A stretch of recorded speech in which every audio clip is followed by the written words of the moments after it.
ನೋಡಿ, ಮೋದಿಯವರು ಪಹಲ್ಗಾಮಿನ ದುರ್ಘಟನೆ ಆದ ನಂತರ ಭಾಳ ವೀರಾವೇಶದಿಂದ ಚುನಾವಣೆ ಪ್ರಚಾರದಲ್ಲಿ ಭಾಷಣ ಮಾಡಿದ್ರು. ಬಿಹಾರಿನ ಚುನಾವಣೆ ಪ್ರಚಾರ ಆಲ್ ಪಾರ್ಟಿ ಮೀಟಿಂಗ್ ಕೂಡ ಬಂದಿರಲಿಲ್ಲ. ಅಂದರೆ ಅವರಿಗೆ ಆ ಪಬ್ಲಿಸಿಟಿ ಬೇಕಾಗಿತ್ತು. ಆಮೇಲೆ ಆ ವೀರಾವೇಶದ ಭಾಷಣದಲ್ಲಿ ನಾನು ಅವ್ರನ್ನೆಲ್ಲರೂ ಮಣ್ಣುಪಾಲು ಮಾಡುವವರೆಗೂ ಬಿಡೋದಿಲ್ಲ ಅಂತ ಹೇಳಿದ್ರು. ಯಾರು ಪಹಲ್ಗಾಮನ ಕೃತ್ಯಕ್ಕೆ ಅದರಲ್ಲಿ ಭಾಗಿಯಾಗಿದ್ದಾರೆ ಅವ್ರನ್ನ ಹಿಡಿದು ಹಾಕ್ತೀವಿ, ಎಲ್ಲೇ ಇದ್ದರೂ ಕೂಡ ನಾವು ಬಿಡೋದಿಲ್ಲ, ಮತ್ತು ಇದಕ್ಕೆ ಭಾಳ ದೊಡ್ಡ ಒಂದು ಸರಿಯಾದ ಕ್ರಮ ತಗೊಳ್ತೀವಿ ಅಂತ ಜನರಲ್ಲಿ ಒಂದು ಭಾಳ ಭಾವನಾತ್ಮಕವಾಗಿ ಮಾತನಾಡಿ ಅವರು ಅನೇಕ ಜನರಲ್ಲಿ ಏನೋ ಒಂದು ದೊಡ್ಡ ತೀರ್ಮಾನ ತಗೊಳ್ಳುತ್ತೆ ದೇಶ ಅಂತ ಒಂದು ನಂಬಿಕೆ ಬಂದಿತ್ತು.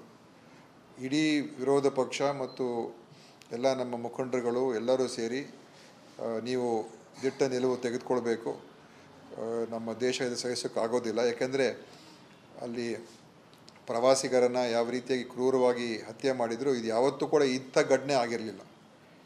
ಈ ರೀತಿಯಾಗಿ ಪ್ರವಾಸಿಗರ ಮೇಲೆ ಯಾವತ್ತೂ ಕೂಡ ಜಮ್ಮು ಕಾಶ್ಮೀರಲ್ಲಿ ಭಯೋತ್ಪಾದನೆ ಘಟನೆಗಳು ಭಾಳ ವಿರಳ. ಹಿಂದಿನ 20 ವರ್ಷಕ್ಕಿಂತ ಹಿಂದೆ ಆಗ್ತಾಯಿತ್ತೇನೋ, ಆದರೆ ಇತ್ತೀಚಿನ ದಿವಸಗಳು ಇಂಥ ಘಟನೆ ಆಗಿರಲಿಲ್ಲ. ಅದಕ್ಕೆ ಇದೆಲ್ಲೋ ಒಂದು ವಿಕೋಪಕ್ಕೆ ಹೋಗಿರುವಂಥದ್ದು ನಮಗೂ ಕೂಡ ಕಾಣಿಸ್ತು. ಆದರೆ ಆಮೇಲೆ ನಂತರ ಅವರು ದಾಳಿಯನ್ನು ಮಾಡುವಂಥ ಒಂದು ತೀರ್ಮಾನ ತಗೊಂಡು ಆಪರೇಷನ್ ಸಿಂಧೂರನ್ನು ಮಾಡಿದ್ರು. ಆದರೆ ಏಕಾಏಕಿ ದಿಢೀರಾಗಿ ಅದನ್ನು ಅಮೇರಿಕಾ ರಾಷ್ಟ್ರಪತಿಯವರು ಕದನ ವಿರಾಮ ಅಂತ ಅವ್ರು ಘೋಷಿಸ್ತಾರೆ. ಆಮೇಲೆ ಇದರ ಎಷ್ಟು ಮಟ್ಟಿಗೆ ಪ್ರಯೋಜನ ಪಾಕಿಸ್ತಾನದವರು ಅವರು ಅದನ್ನು ಸ್ವಾಗತ ಮಾಡ್ತಾರೆ, ಅವರು ಅಲ್ಲಿಂದ ಘೋಷಣೆ ಮಾಡ್ತಾರೆ. ನಿನ್ನೆ ಪ್ರಧಾನಮಂತ್ರಿಯವರು ಭಾಷಣ ಮಾಡ್ತಾರೆ. ಅವ್ರ ಭಾಷಣದಲ್ಲಿ ಏನೋ ಪಾಕಿಸ್ತಾನದವರು ನಮ್ಮನ್ನು ಅಂಗಲಾಚಿ ಬಂದು ನಮ್ಮನ್ನು ಇದನ್ನು ಒಂದು ವಿರಾಮ ಆಗಬೇಕು ಅಂತ ಬೇಡ್ಕೊಂಡ್ರು ಅಂತ ಹೇಳ್ತಾರೆ ಭಾಷಣದಲ್ಲಿ. ನಿಜಾಂಶ ನಮಗೇನೂ ಗೊತ್ತಿಲ್ಲ. ಮತ್ತು ಕದನ ವಿರಾಮ ಆದ ನಂತರ ಕೂಡ ಪಾಕಿಸ್ತಾನ ನಮ್ಮ ಮೇಲೆ ದಾಳಿ ಮಾಡಿದ್ರು ಅವತ್ತಿನ ರಾತ್ರಿ, ಆಯಿತಾ. ಸೊ ಇವರು ಹೇಳಿಕೆಗಳು ಒಂಥರ ಇರ್ತದೆ. ಜನರಿಗೆ ಏನನ್ನು ಕೂಡ ನಿನ್ನೆ ಭಾಷಣದಲ್ಲಿ ಸ್ಪಷ್ಟೀಕರಣ ಕೊಡಲಿಲ್ಲ. ಅಮೇರಿಕ ರಾಷ್ಟ್ರಪತಿ ಹೇಳಿದ ವಿಚಾರ ಅವರೇನದ್ರ ಬಗ್ಗೆ ಸ್ಪಷ್ಟೀಕರಣ ಕೊಡಲಿಲ್ಲ. ಮತ್ತು ಇದರಲ್ಲಿ ಸ್ಪಷ್ಟ ಮಾಹಿತಿಗಳು ಯಾಕೆ ಈ ಥರ ಆಯಿತು, ಏನಾಯಿತು ಅದ್ರ ಬಗ್ಗೆ ಉತ್ತರ ಕೊಡಲಿಲ್ಲ. ಕೇವಲ ಮನ್ ಕಿ ಬಾತಲ್ಲಿ ಅವರು ಭಾಷಣ ಬಿಗಿತಾರಷ್ಟೇ. ಪ್ರಧಾನಮಂತ್ರಿಗಳು ಬಂದು ಪತ್ರಕರ್ತರ ಮುಂದೆ ಪ್ರೆಸ್ ಕಾನ್ಫರೆನ್ಸ್ ಮಾಡಿ ಪ್ರಶ್ನೆಗಳು ತೆಗೆದುಕೊಂಡು ಉತ್ತರ ಕೊಡಬೇಕು. ಸುಮ್ಮನೆ ಅವ್ರು ಹೇಳಿದ್ದನ್ನು ಕೇಳ್ಕೊಂಡು ಕೂತ್ಕೊಳ್ಳೋದಕ್ಕೆ ನಾವೇನು ಮೂಕ ಪ್ರೇಕ್ಷಕರೇನಲ್ಲ. ಮತ್ತು ಪಾರ್ಲಿಮೆಂಟಲ್ಲೂ ಕೂಡ ಉತ್ತರ ಕೊಡಲ್ಲ. ಪಾರ್ಲಿಮೆಂಟಲ್ಲೂ ಕೂಡ ಬರ್ತಾರೆ, ಏನೋ ಭಾಷಣ ಮಾಡ್ತಾರೆ, ಹೋಗ್ಬಿಡ್ತಾರೆ. ಎಲ್ಲ ಥರ ರಾಜಕೀಯ ಬೆರೆಸ್ತಾರೆ. ರಾಜಕೀಯ ಬೆರೆಸೋ ಅವಶ್ಯಕತೆ ಇಲ್ಲ. ಇವತ್ತು ಜನರ ನಿರೀಕ್ಷೆನ ಹೆಚ್ಚು ಮಾಡಿದವರು ಇವರೇ.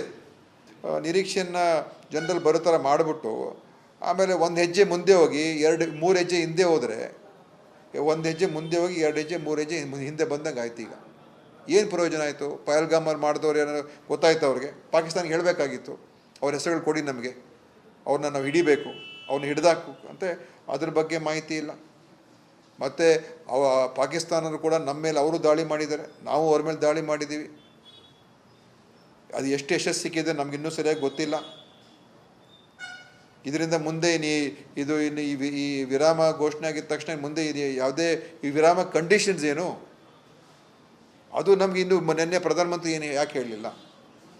ಈ ಸೀಸ್ ಫೈರ್ ಆಗಬೇಕಾದ್ರೆ ಏನು ಕಂಡೀಷನ್ಸ್ ಇತ್ತು, ಏನು ಯಾವ ಆಧಾರದ ಮೇಲೆ ಇದನ್ನು ಒಪ್ಕೊಂಡಿದ್ದಾರೆ? ಅಮೇರಿಕಾ ಪ್ರೆಸಿಡೆಂಟ್ ಏನು ಹೇಳಿದ್ರು ಮೋದಿಯವ್ರಿಗೆ? ಅಮೇರಿಕಾ ಪ್ರೆಸಿಡೆಂಟ್ ಏನು ಹೇಳಿದ್ರು ಪಾಕಿಸ್ತಾನ್ಗೆ? ಈಗ ಏನು ಸಿಂಧೂ ನದಿ, ಇಂಡಸ್ ರಿವರ್ದು ಅದರದ್ದು ಏನಾದರೂ ಇದರಲ್ಲಿ ಮಾತುಕತೆ ಆಗಿದೆಯಾ? ಅಥವಾ ಯಾರು ಮಾಡಿದ್ದಾರೆ ಅವ್ರ ಹೆಸರುಗಳಾದರೂ ಪಾಕಿಸ್ತಾನ ನಮಗೆ ಕೊಡ್ತಾ ಇದೆಯಾ? ಅಥವಾ ಮುಂದೆ ಇದಕ್ಕೆ ಕಂಡೀಷನ್ ಪ್ರಕಾರ ಬೇರೆ ಏನು ಅಂಶಗಳಿದೆ ಇದರಲ್ಲಿ? ಯಾವುದಕ್ಕೂ ಉತ್ತರನೇ ಇಲ್ಲ. ಅಲ್ಲಿ ಡೊನಾಲ್ಡ್ ಟ್ರಂಪ್ ಅಲ್ಲಿ ಘೋಷಣೆ ಮಾಡ್ತಾರೆ, ನಮ್ಮ ಪ್ರಧಾನಮಂತ್ರಿಯವರು ಏನು ಅದಕ್ಕೆ ಉತ್ತರನೇ ಇಲ್ಲ. ನಮ್ಮ ಪಾಪ ವಿದೇಶಾಂಗ ನಮ್ಮ ಯಾರು ಮಿಸ್ರಿ ಅವ್ರ ಪಾಪ ಘೋಷಣೆ ಮಾಡ್ತಾರೆ. ಅವ್ರ ಮೇಲೆ ನಮ್ಮ ಎಲ್ಲ ಈ ಹಿಂದುತ್ವವಾದಿಗಳು ಅವ್ರ ಮೇಲೆ ಬೀಳ್ತಾರೆ. ಅವ್ರ ಮೇಲೆ ಯಾಕೆ ಪಾಪ ಬೀಳಬೇಕು? ಅಧಿಕಾರಿ ಮೇಲೆ ಅವ್ರ ಮಗಳ ಮೇಲೆ ಕೆಟ್ಟದಾಗ ಮಾತಾಡ್ತಾರೆ. ಅಂದರೆ ನೋಡಿ, ಯಾರ ಬಗ್ಗೆ ಮಾತಾಡಬೇಕು ಅವ್ರು ಕೇಳ್ದೇನೆ ಪಾಪ ಮಿಸ್ರಿ ಅವ್ರ ಮೇಲೆ ಬಿದ್ದಿದ್ದಾರೆ, ಅವ್ರ ಫ್ಯಾಮಿಲಿ ಮೇಲೆ.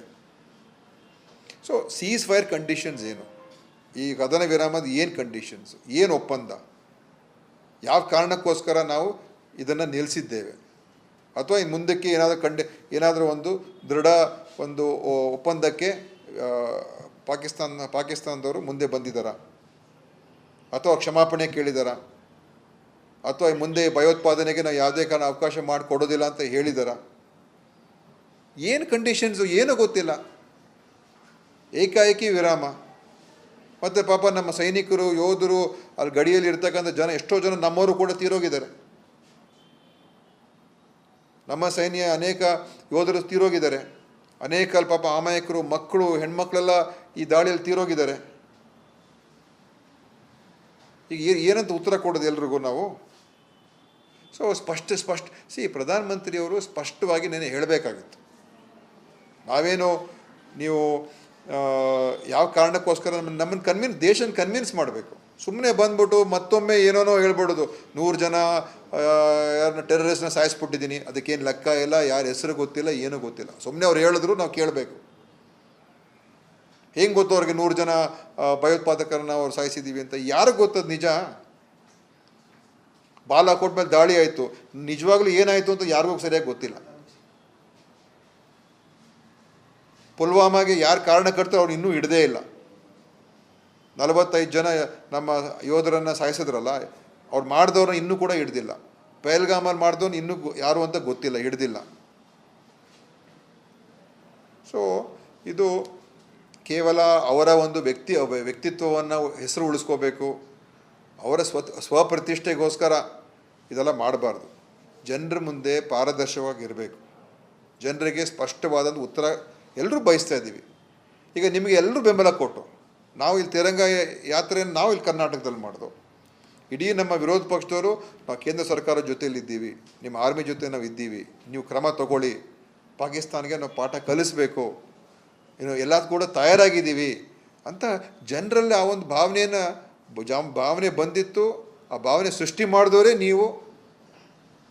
ಎಲ್ಲ ಮಾಡಿಬಿಟ್ಟು ನೀವು ಏನೋ ಇವತ್ತು ಸ್ಪಷ್ಟವಾದಂಥ ಮಾಹಿತಿಯನ್ನು ಕೊಡ್ದೇನೆ ಇದರ ಅಂತಿಮವಾಗಿ ಇದನ್ನು ನಮ್ಗೆ ಏನು ಪ್ರಯೋಜನ ಆಯ್ತು ಹೇಳಿ?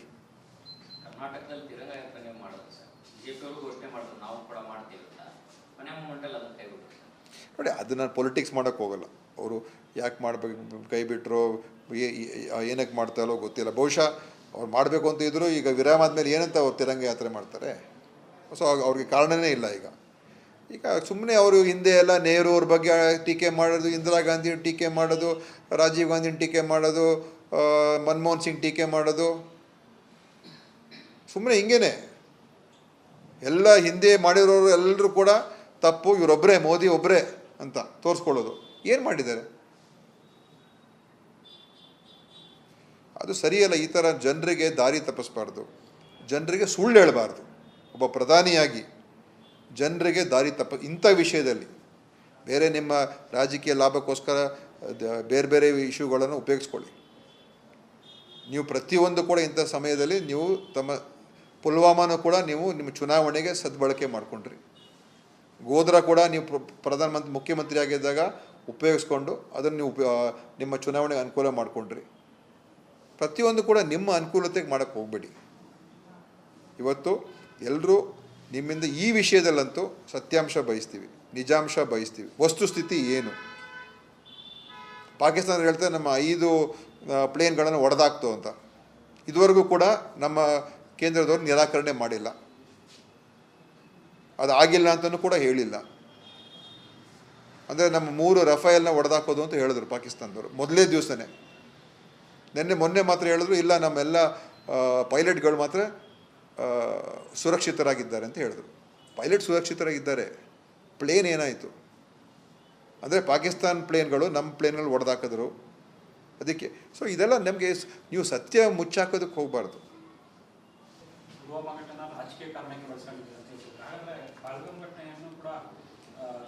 ಹೌದು, ಅದಕ್ಕೋಸ್ಕರ ಅವ್ರು ಬಿಹಾರ್ ಚುನಾವಣೆ ಪ್ರಚಾರಕ್ಕೆ ಹೋದರು.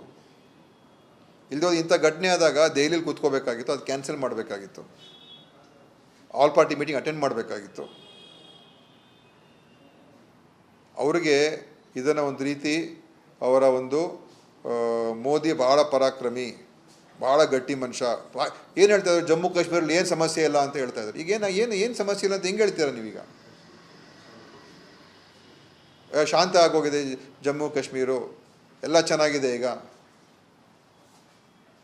ಸೊ ಇದೆಲ್ಲ ಜನರಿಗೆ ಅನಾವಶ್ಯಕವಾಗಿ ನೀವು ಅವರಿಗೆ ತಪ್ಪು ದಾರಿಗೆ ಎಳಿಬಾರ್ದು ಇಂಥ ಸೂಕ್ಷ್ಮ ವಿಚಾರಗಳಲ್ಲಿ. ಇದು ರಾಷ್ಟ್ರದ ಭದ್ರತೆ, ರಾಷ್ಟ್ರದ ಐಕ್ಯತೆ, ನಮ್ಮ ಸಮಗ್ರತೆ ಬಗ್ಗೆ ಇದು ಇರುವಂಥದ್ದು. ಇಂಥ ವಿಷಯದಲ್ಲಿ ಈಗ ಹಿಂದೆ ಎಲ್ಲ ಪ್ರಧಾನಮಂತ್ರಿಗಳು ಕೆಲಸ ಮಾಡಿದ್ದಾರೆ. ಯಾರು ಇಂಥ ಸರ್ಜಿಕಲ್ ಸ್ಟ್ರೈಕ್ಗಳು ಎಲ್ಲ ಸರ್ಕಾರಗಳಲ್ಲಾಗಿದೆ. ಯಾರು ಹೇಳ್ಕೊಳ್ತಾ ಇರಲಿಲ್ಲ, ಯಾಕಂದರೆ ಅವ್ರ ಉದ್ದೇಶ ಬೇರೆ ಇರ್ತಾಯಿತ್ತು. ಇವರಲ್ಲಿ ಮಾತ್ರ ಇವರು ಹೇಳ್ಕೊಳ್ಳೋಕ್ಕೆ ಶುರು ಮಾಡಿದ್ರು, ನಾನು ಹಿಂಗೆ ಮಾಡಿದ್ದೀನಿ ಅಂತ. ಯಾಕಂದರೆ ಅವ್ರಿಗೆ ಅದರಿಂದ ಒಂದು ಹೆಸರು ಬೇಕಾಗಿತ್ತು, ಇದರಿಂದ ಅವ್ರಿಗೆ ಅವ್ರ ಪಕ್ಷಕ್ಕೆ ಒಳ್ಳೇದಾಗಬೇಕಾಗಿತ್ತು ಅಂತ ಒಂದು ಪೊಲಿಟಿಕಲ್ ಬೆನಿಫಿಟ್ಗೂ ಕೂಡ ಅವ್ರು ಪ್ರಯತ್ನ ಮಾಡಿದ್ದಾರೆ. ಸಿಕ್ಕಲಿ, ಒಳ್ಳೆ ಕೆಲಸ ಮಾಡಿದ್ರೆ ಬೆನಿಫಿಟ್ ಸಿಗಬೇಕು. ಇವತ್ತು ಕೂಡ ಇಂದಿರಾ ಗಾಂಧಿಯವ್ರು ನಾವು ಯಾಕೆ ಅಷ್ಟೊಂದು ಗಟ್ಟಿಯಾಗಿ ಅವ್ರ ಬಗ್ಗೆ ಅಭಿಮಾನಿ ಯಾಕೆ? ಪಾಕಿಸ್ತಾನ ಮೇಲೆ ಸೋಲಿಸಿದ್ರು, ಇಬ್ಬಾಗ ಮಾಡಿದ್ರು, ಗಟ್ಟಿಯಾಗಿ ನಿಂತ್ಕೊಂಡ್ರು, ಅಮೆರಿಕ ರಾಷ್ಟ್ರನೇ ಎದುರಿಸಿದ್ರು. ಆಗ ರಿಚರ್ಡ್ ನಿಕ್ಸನ್ಗೆ ಪ್ರಧಾನಮಂತ್ರಿ ಇಂದಿರಾ ಗಾಂಧಿಯವರು ಇಂಥ ವಿಚಾರಗಳಿಗೆ ನಾವು ಬಗ್ಗಕ್ಕಾಗೋದಿಲ್ಲ ಅಂತ ತಕ್ಕ ಉತ್ತರ ಕೊಟ್ಟಿರ್ತಕ್ಕಂಥದ್ದು ಅವತ್ತು ರಾಷ್ಟ್ರಪತಿ ನಿಕ್ಸನ್ಗೆ. ಇವತ್ತು ನಮ್ಮಲ್ಲಿ ಟ್ರಂಪು ಹೇಳಿದ ತಕ್ಷಣ ನಮ್ಮ ಪ್ರಧಾನಮಂತ್ರಿ ಬಾಯ ತೆಗೆಯೋಕ್ಕಾಗ್ತಾ ಇಲ್ಲಲ್ಲ. ಟ್ರಂಪ್ ಹೇಳ್ತಾರೆ, ನಾನು ಇಲ್ಲದೆ ಹೋಗಿದ್ರೆ ಇದು ನ್ಯೂಕ್ಲಿಯರ್ ವಾರ್ ಆಗಿರೋದು ಅಂತ ಹೇಳ್ತಾರೆ. ಮತ್ತು ನಾನು ಅವರಿಬ್ಬರಿಗೂ ಕೂಡ ನಾನು ಫೋರ್ಸ್ ಮಾಡಿಸಿದ್ದೀನಿ ಅಂತ ಹೇಳ್ತಾ ಇದ್ದಾರೆ. ಟ್ರಂಪ್ ಹೇಳ್ತಾ ಇರೋದು ಇದು, ಒಬ್ಬ ರಾಷ್ಟ್ರಪತಿ ಅಮೆರಿಕ. ನಮ್ಮ ಪ್ರಧಾನಮಂತ್ರಿ ಉತ್ತರ ನಿನ್ನೆ ಯಾಕೆ ಹೇಳಿಲ್ಲ ಅದರ ಬಗ್ಗೆ? ನಿನ್ನೆ ಯಾಕೆ ಪ್ರಧಾನಮಂತ್ರಿ ಏನು ಮಾತಾಡಬೇಕು ಅದು ಮಾತಾಡಲಿಲ್ಲ? ಏನು ವಿಷಯ, ಆ ವಿಷಯದ ಬಗ್ಗೆ ಜನರ ಮನಸ್ಸಿನಲ್ಲಿ ಇವತ್ತಿನ ದಿವಸ ಕಾಡ್ತಾ ಇದೆ, ಏನು ಅನುಮಾನಗಳಿದೆ, ಅದನ್ನು ಒಂದನ್ನು ಕೂಡ ಅವರು ನಿನ್ನೆ ಅವರೊಬ್ಬ ಮಾತಿನಲ್ಲಿ ಯಾವುದೋ ನಿವಾರಣೆ ಮಾಡಲೇ ಇಲ್ಲಲ್ಲ. ಬರೀ ಸೇಮ್ ಅದೇ ಸ್ಟೈಲ್ ಅವ್ರದ್ದು. ಎಷ್ಟೊಂದು ಸುಳ್ಳು ಹೇಳ್ತೀರಾ ನೀವು, ಎಷ್ಟೊಂದು ಜನರ ದಾರಿ ತಪ್ಪಿಸ್ತೀರಾ.